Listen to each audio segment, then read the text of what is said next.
Has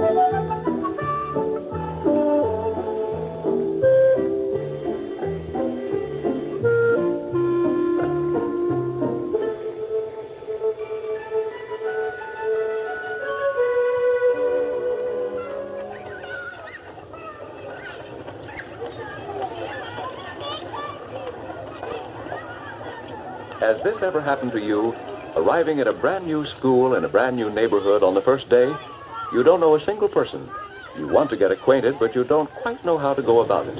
You decide to wait a while and see what happens. Hey, there's a new boy. Uh-oh. Hi, you're new here, aren't you? Remember the last school? Maybe these three are here to pick a fight. You have to be careful. What's it to you?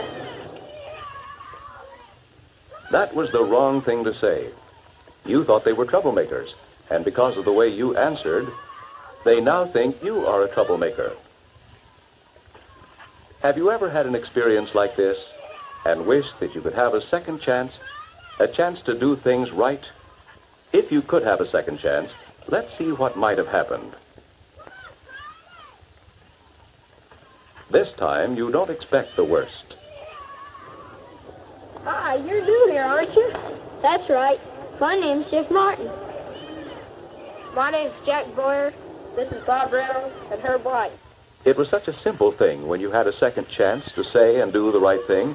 The only trouble is you can't relive the moments in which you make mistakes. It's important to learn what to do and say the first time. Of course, you have to be aware of what you might be doing wrong before you can improve. Perhaps you are like this boy, a really nice person who just doesn't know how to return a greeting. So you respond with a cold nod of the head, or at most a mumbled reply. The person who receives such a greeting gets the idea that you're a grouch. And if you do it to enough people often enough, you'll begin to wonder why others are so unfriendly to you. Perhaps you are guilty of still another lack of skill in greeting people. Have you ever met someone and waited for that person to speak first? If the other person doesn't speak, and if you don't speak, each of you may form the wrong opinion of the other. The need for an introduction can occur anytime, anywhere. Do you recognize those occasions?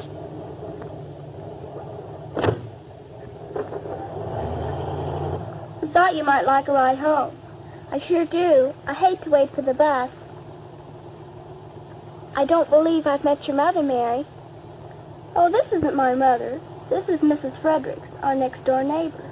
Oh. If you fail to introduce people, you can't blame them for jumping to the wrong conclusion. It can be embarrassing.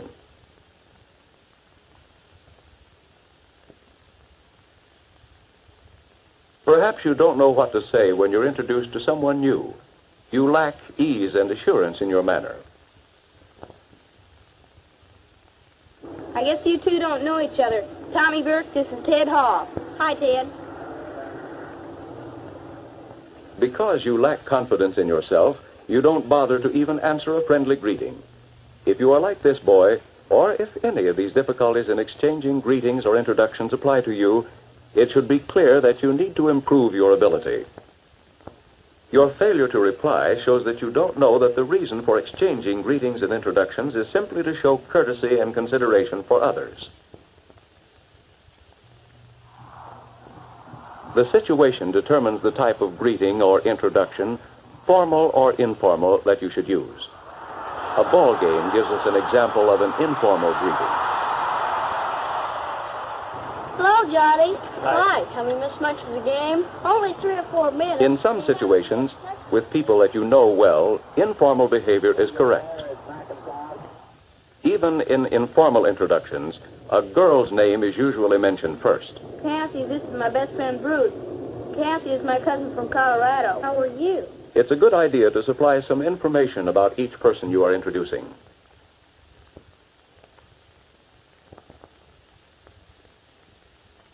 You use the formal type of greeting or introduction in situations that are outside your family or circle of very close friends. For example, Dr. Sears, I want you to meet my son, Stuart. How do you do, Dr. Sears? Hi, Stuart. Real nice to meet you, sir. Formal introductions are necessary in many situations. Let's look at a few typical examples that you may encounter. Suppose your school is having an open house for parents. If your teacher and your parents have never met, it's up to you to make the introductions. Hi, Janet. How are you? Fine. Mrs. Stevens, I'd like you to meet my parents, Sister and Mrs. Saunders. How do you do? I'm very glad to It's proper to mention first the name of the person you wish to honor. Since the teacher is outside of your family, her name is mentioned first.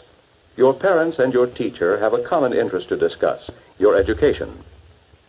In other situations, however, Dad, I'd like to introduce you to Tommy's father. Mr. Carson, this is my father, Mr. Perry. How do you do? in this case, the introduction of total strangers may end with an awkward silence unless you provide a topic of mutual interest. Tommy Carson plays first base on our ball team, Dad. Well, he must be the boy that set up that double play last Friday. Say, for a boy his age, he's quite a ball player. Well, I guess it runs in the family. I've always been a fan and used to play some in the old days. Was that so? With your help, even total strangers can find something to talk about. When making formal introductions, you should observe several rules of courtesy. Mr. Gator, I'd like to introduce my friend, Steve Bailey. When introducing a young person to an older person, you should show respect for age by saying the older person's name first. If one of the persons you are introducing is a person of distinction, you should honor him by mentioning his name first. Judge Parker, this is my cousin, Susan Drake. Well, hi, Susan. Are you going to school this morning? Someday, perhaps very soon, you will have the opportunity to introduce someone to your class or to some other large group of people. But it's a very special treat. Jimmy has brought a visitor to our class. Jimmy, would you like to introduce our visitor? Yes, please. When our class started studying about South America, I thought about my uncle, who has spent a lot of time there. He travels in South America for an oil company and knows a lot about life in South America. Next, it is proper courtesy to present a speaker by first addressing the teacher, the class, and finally the guest of honor.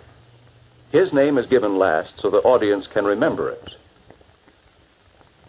Mrs. Stevens, class, I'd like to introduce my uncle, Mr. Charles Blake. Thank you, Jimmy.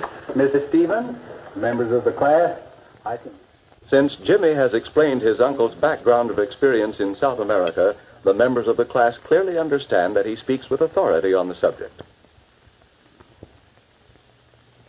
Greetings and introductions will always play an important part in your life. Every day you will have an occasion to greet someone, to introduce yourself, or to introduce others. Here are some basic rules to help you. Be sincere. If someone says hello, do what is natural. Say hi or hello right back to him. If you feel that you should show more respect, answer a greeting with, how do you do? In introductions, be sure to speak each person's name clearly. If you don't understand, ask that the name be repeated. If you are introducing yourself, add some personal identifying remark. The same rule applies when introducing other people. It helps people remember as well as start the conversation. When introducing strangers, try to make a remark that will help to start a conversation.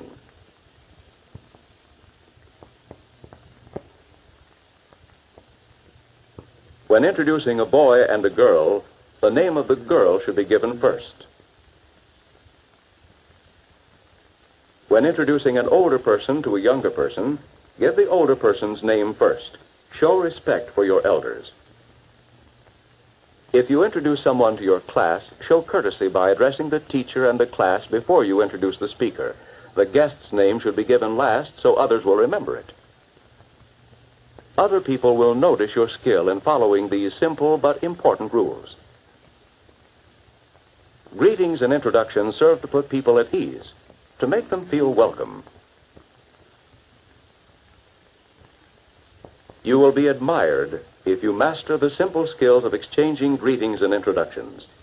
Practice different kinds of introductions at school, at home, and with your classmates.